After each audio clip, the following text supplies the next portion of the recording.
Thank you, Professor Tam, for the interesting talk. We have received several questions from the audience, and without any delay, I'll straight away start picking up questions. So the first question, Professor Tam, is from an attendee who has asked about the different applications of cellulose nanocrystals or nanofibers in agriculture. So if you could please share some brief insights on how these materials can be used in agriculture. Okay, very good.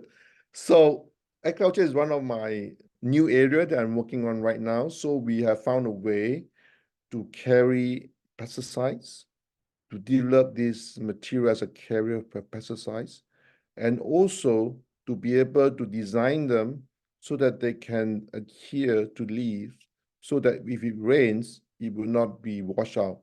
So there are a lot of very interesting problems that require solution. For example, in agriculture, the application of pesticide, only 1% get deposited on the leaves. The other 90%, 99% falls onto the soil and leach into the water.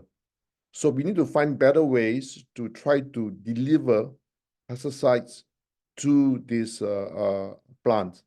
The other thing is also nutrient control and release.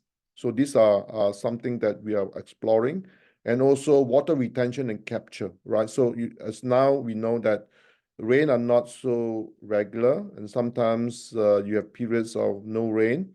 If you have a absorbent material that you can build and put into soil so that the water is retained, then we can extend the growth time for the plants without rain. So those are a few examples. There are many other interesting problems that we can try to solve. Yeah, thank you, Professor Tam.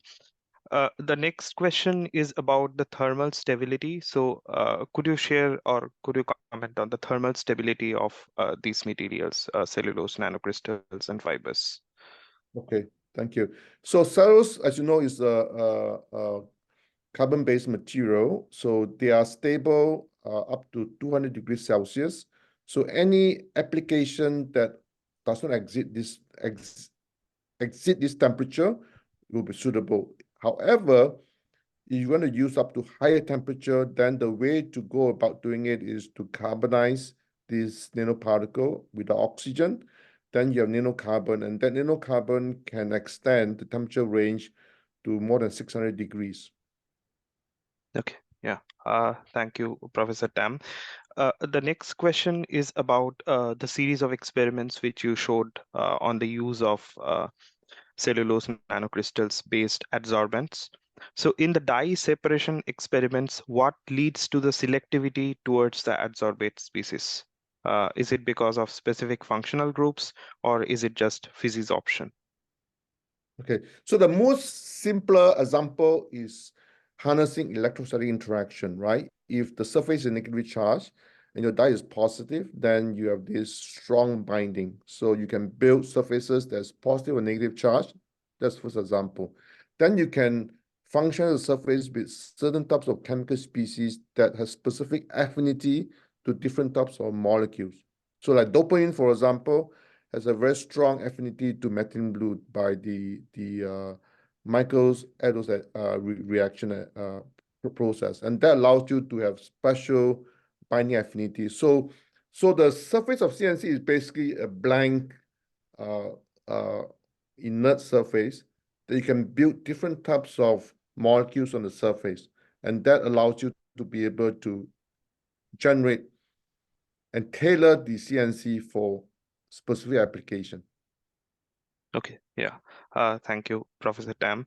The next question is actually on a potential research area where the participant is asking on the water harvesting potential of CNC-based materials in desert or semi-arid areas. Would it be possible to harvest water in desert areas using cellulose nanocrystal-based materials? Yes, as long as there's moisture in the atmosphere and you can create a surface that has affinity to the water, and then when the water nucleates on this nano domain, as the water molecules increase in diameter. Then they encounter a super hydrophobic surface. Then the water would not spread, but it forms droplets. And that's exactly how the desert beetle does its job.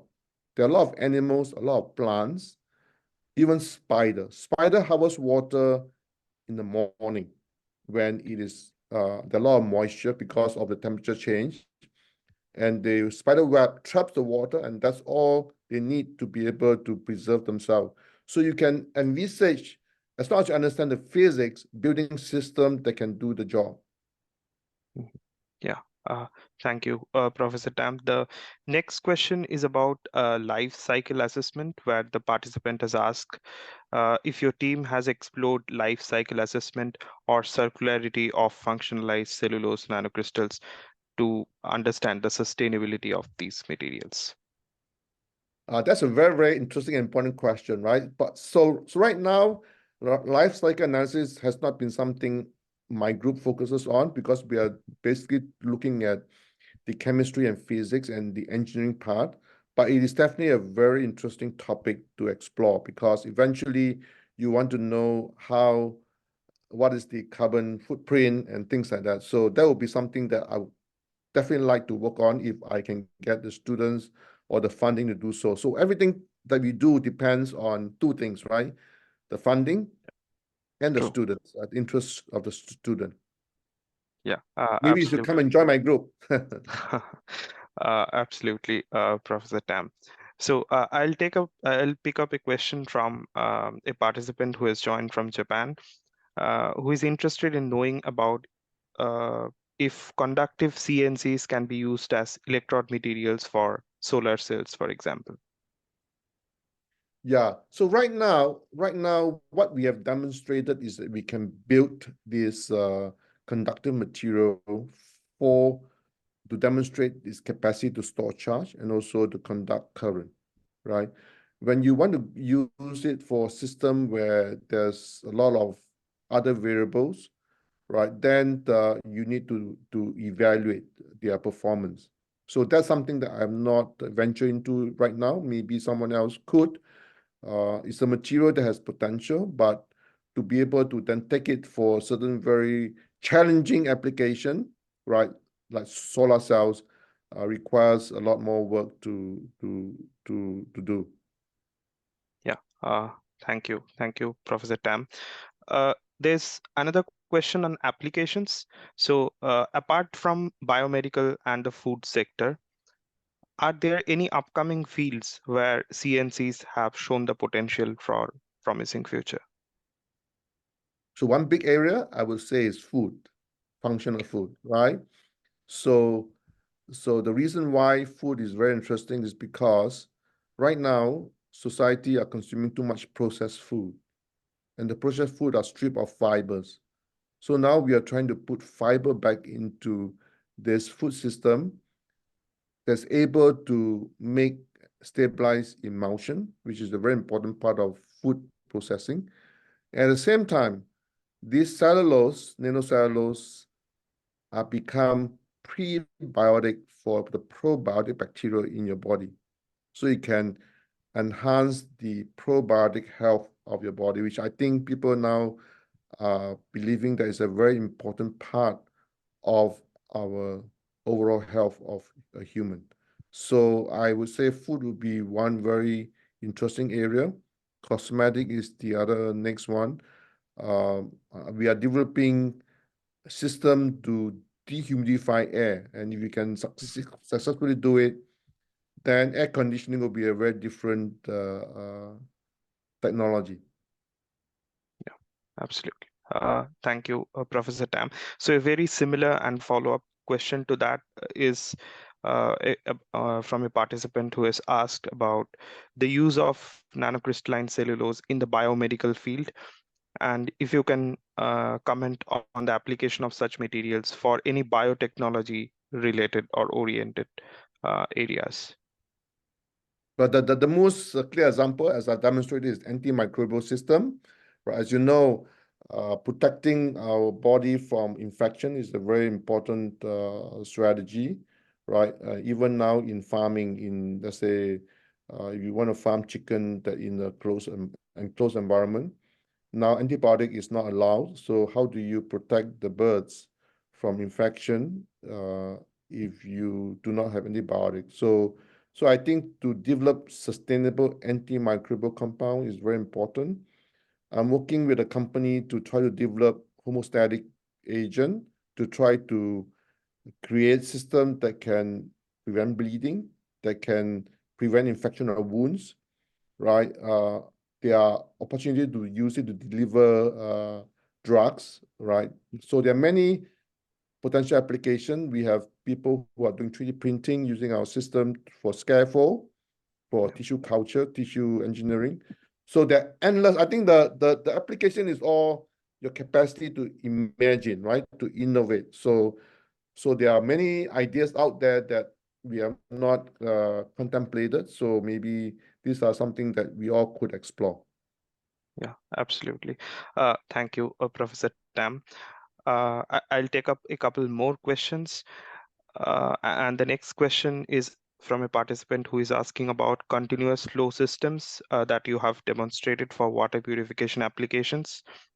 So can we make similar systems based on sieving or filtration principle with CNC-based materials with tailorable pore size, for example? Yeah, definitely. So when we first started this work several years back, we were just using CNC.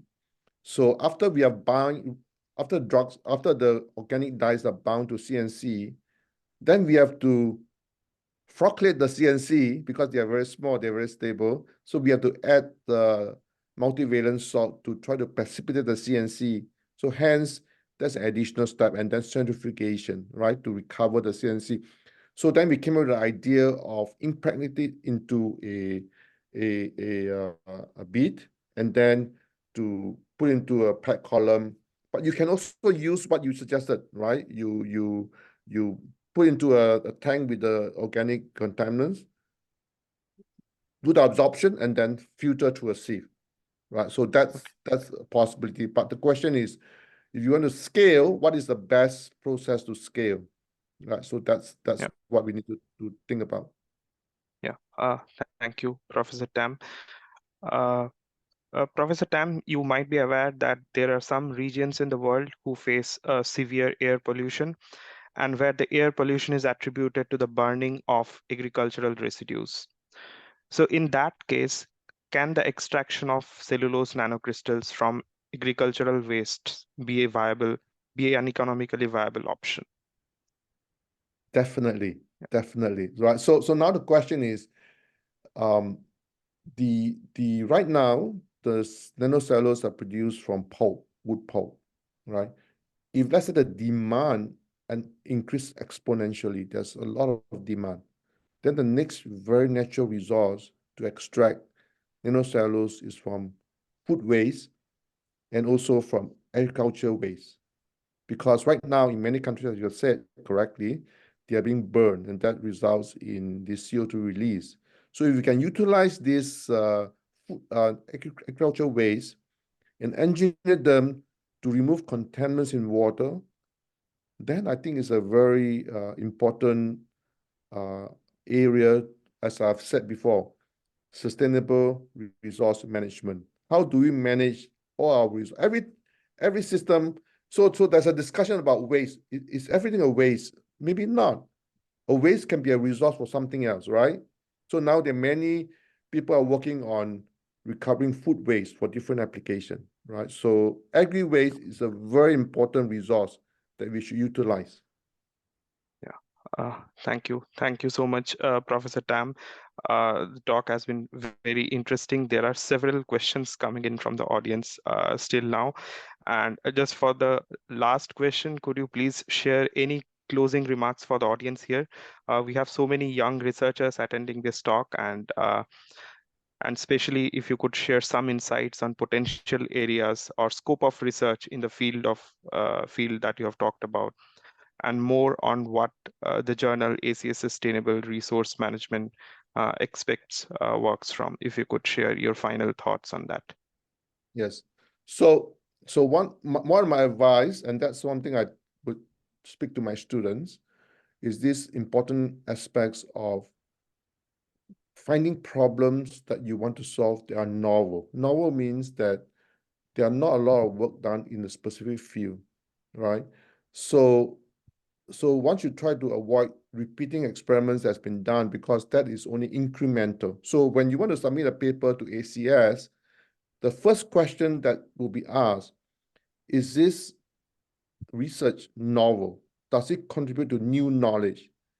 Has it been done before, right? Changing material, changing chemical, changing system amounts to what we call incremental research. So for young researcher, the concept of more pain, more gain is very important. But sometimes we want to gravitate to easy problem. Easy problem create less pain when you do research because you know what the outcome is going to be. So the final result is going to give you an outcome that is incremental, and that you find very hard to get published in good journal.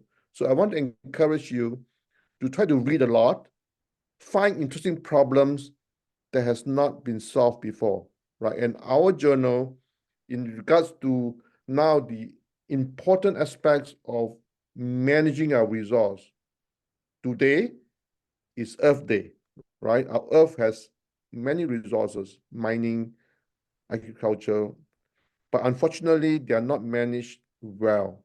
So there are a lot of pollution, there are a lot of waste. So we need to think about how we can contribute to manage our resource sustainability, and our journal provide a platform. So please publicize our journal, tell your friends that we are a very good platform to report some of your very interesting, novel, and exciting work. Thank you. Yeah, thank you so much, Professor Tam. Thank you.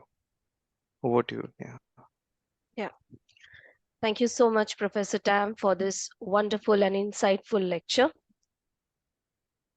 So we have some concluding remarks for the presenters as well. So this brings us to the end of today's session.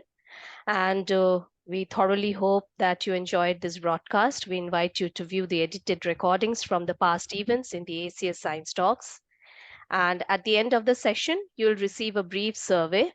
Kindly share your feedback with us so that we can continue to improve and serve you better. And on behalf of all of us at ACS, thank you for joining us today. And thank you so much again, Professor Tam, to be a part of the ACS Science Talks. We hope to see you all again soon for more such ACS events. Until then, stay safe and healthy. Thank you so much. Thank you very much. Thank you so much. Thank you.